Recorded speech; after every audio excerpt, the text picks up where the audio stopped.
Placebo nėra placebo. Išklausyk manęs dabar. Žiūrėk, placebo, ne? Vis žinom, kas yra placebo, esam girdėję, neišgerti tabletį, kad reikia tiesiog cukrus, į tau galvą nustos skaudėti, nes tu galvoji, kad ten vaistą nuo galvos skausmą.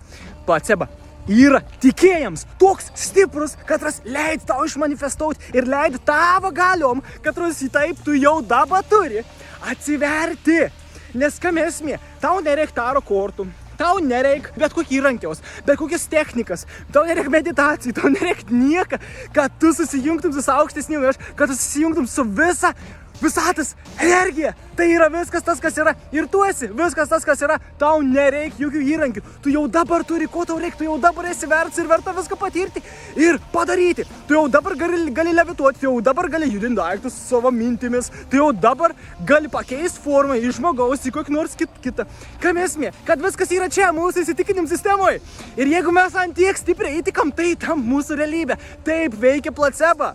Naudokis placebo, kad išmanifestuotum savo realybę. Nes mes esam kūrėjai, mes kuriam kiekvieną momentą ir mes pasirinkam, kaip mes norim jaustis. Tai žinok, kad placebo yra labai stiprus tikėjimas.